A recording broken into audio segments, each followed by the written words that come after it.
누릴 것 다 누려본 대통령 내외께서 이 깊은 절까지 찾아와 수도하시게 된 걸 보면 전생에 복을 지어도 무척 많이 지으신 모양입니다. 내던져지듯 백담사에 유폐된 지 며칠이 지났을 때 멀리 봉암사에서 찾아오신 송서암 큰 스님은 우리 내외를 앞에 두고 무심한 얼굴로 말씀하셨다. 백담계곡으로 사정없이 쏟아지는 밤의 폭설 속에 퇴로를 차단당한 들짐승 한 쌍이 길게 울었다. 청와대와 백담사가 상징하는 현기증 나는 그 운명의 거리, 그 통절한 추락감이 나로 하여금 연필을 들게 했다. 무언가 쏟아내지 않고는 견딜 수 없었던 그 상황에서 글을 쓰게 된 것은 내 몸과 마음이 스스로 찾아낸 자연 치유법이었던 것 같다. 그렇게 내 생애 최초의 글쓰기가 시작됐다. 터져 나올 듯 가슴속 가득 차 있던 울분들을 종이 위에 한자 한자 글로 옮기자 모든 미움과 원망과 고통이 촛불의 그 흐름을 타고 사라지면서 평안이 찾아왔다. 스님의 그 말씀은 예언이었던 것이다. 그렇게 시작한 글들 가운데 원고지 87매 분량은 백담사에서 새해 겨울을 보내며라는 제목으로 몇몇 주요 일간지와 여성지에 실렸다. 그 일은 곧 내가 내 삶을 기록으로 남기자는 발심으로 이어졌다.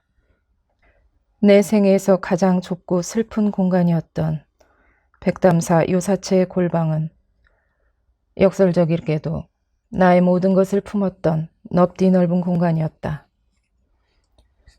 내실이자 거실이었던 2평 반의 그 골방에 나는 서재를 차린 것이다.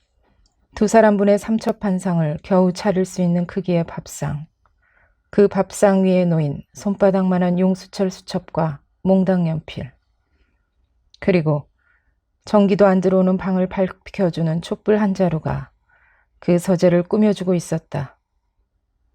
우리 내외의 등 뒤에선 혹겹 창호지 문에 찰싹 붙어있는 바람막이 비닐자락이 영하 20도의 내서락 혹한에 비명을 지르며 깃발처럼 펄럭이고 있었다.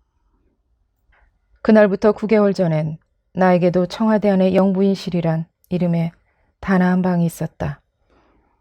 안락한 의자와 책상, 단정한 필기 도구들도 갖추어져 있었다. 아름다운 램프에서 흘러나오는 불빛도 있었다. 난 그 방에서 7년여 동안 공식 일정에 따라 손님들과 외교사절들을 맞았다. 그러나 내가 그곳을 서재 삼아 글을 썼던 기억은 없다. 어느 해 나는 갑자기 대동맥 혈관에 이상이 생겨 쓰러졌다. 응급실로 달려가는 차 안에서 꺼져가는 의식 속에서 겨우 한 뼘 크기로 열린 채 쏟아져 들어오는 암청색 밤하늘을 보았다. 그때 나를 사로잡은 것은 대동맥 혈관 파열로 죽을 수도 있다는 공포가 아니었다. 내가 죽게 되면 써놓은 나의 진실마저 사라지게 될 것이라는 사실이 두려웠다. 그 일을 끝내기 전엔 죽어도 죽을 수 없다고 생각했다. 생명에 대한 애착이 아니라 글의 힘에 대한 믿음으로 나는 어려운 수술을 이겨낼 수 있었던 것 같다. 가족과의 여름 휴가 때도 나는 원고 가방을 챙겨 들고 갔다. 그분이 감옥에 있을 때에도 연희동 집에 들어찬 얼음 같은 고독 속에서 혼자 원고를 썼다. 다행히 난 학창 시절부터 책상에 꿋꿋하게 오래 앉아있는 지구력의 소유자였다.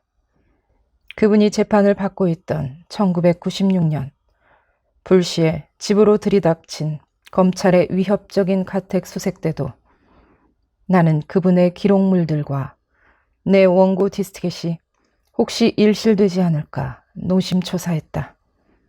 다행히 그런 일은 일어나지 않았다. 대통령 퇴임 후 제5공화국은 자랑스러운 우리 현대사의 기록에서 삭제되어 갔다. 50, 1980년대란 말은 모든 부정적인 것의 대명사가 되었다. 그분이 7년 반의 재임 기간 동안 나라를 위해 바친 모든 땀과 순정, 그리고 그 열매가 마치 유효기간이 지난 식품처럼 사납게 폐기됐다. 특히 12.12, 5.17, 5.18에 대한 편집증적인 오해와 정략적인 역사 왜곡 앞에서 나는 몇 번이고 전율했다. 시련의 시간은 끈질기게 이어졌다. 백담사 유폐, 해외 망명 공작, 국회 청문회 소환 증언, 고향 마을을 10개 중대 경찰 병력이 포위된 가운데 집행된 압송, 각본대로 연출된 재판, 사형 선고, 사면, 위헌 법률에 따른 끝없는 추징금 테러. 그분에게 불어닥친 그 모든 박해와 고난은 고스란히 나에게도 전이됐다. 퇴임 후 28년간 사나운 정치바람이 간단없이 몰아쳤지만 그분은 광풍이 휩쓸고 간 그 자리에 변함없이 버티고 서 있었다.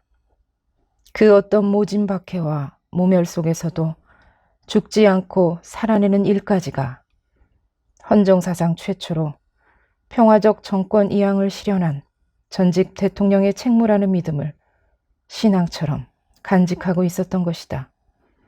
글을 쓴다는 것은 나에게 간직해온 기억들의 재구성이었다. 글을 쓰면서 나는 그분이 재임하는 동안 우리 현대사의 중요한 사건들과 그분이 정책을 구상하고 결단하고 시행해가는 과정을 가장 최근 거리에서 목격하고 경험한 증인이라는 사실을 새삼 깨닫게 되었다.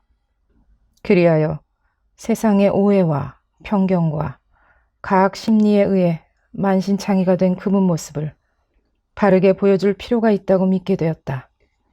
이 책은 내가 그분과 제5공화국을 향해 쏟아졌던 비난의 해일 앞에 묵직한 빗장을 지르고 앉아 신음하며 적어간 기록물이다. 세상이 그분과 그분 통치기간을 왜곡하여 한마디로 단정해버린 그 가차없는 왜곡 뒤에 엄연히 서 있는 그 진실을 난 여기에 적었다. 그래서 이 책은 내가 문자로 그린 그분의 진실된 초상화다. 원고를 작성하고 나면 또 다른 정치적 사건이 불어닥쳤다. 그래서 그분과 함께 손을 부여잡고 그 불행을 치러낸 후 나는 다시 새로운 장을 써 내려가야만 했다. 그래서 원고는 내 품에 안긴 채 부화되어 세상으로 나갈 날들을 오래 기다려왔다. 이 책은 초고로부터 시작해 수차례 수정 원고까지 원고지 2만 장이 넘는 것을 5천 장으로 줄인 것이다. 나머지 원고는 아직도 간직하고 있다. 처음 손바닥만한 용수철 수첩으로 시작한 원고 작업은 공책으로, 대학 노트로, 원고지로, 컴퓨터로, 노트북으로 진화되어 갔다. 역사적인 사건들에 관한 내용은 내가 직접 그분의 구슬을 녹음기에 담아 문자로 풀어냈다. 그분의 88세 미수가 다가온다. 나의 애인이었고 신랑이었고 남편인 그분, 자식들의 아버지이고 손자 손녀들의 할아버지인 그분, 무엇보다 대한민국 제11대, 제12대 대통령으로 나라를 위해 헌신한 그분에게 이 책을 바치고 싶다. 문자로 적은 나의 이 증언이 그분 개인과 제5공화국 시절의 진실들을 들여다보고자 하는 분들에게 도움이 되기를 소망한다. 사랑에 빠져 그분과 결혼한 지 58년. 그 긴 세월의 여정이 얼마나 엄청난 것이었는지 이제야 알 것 같다.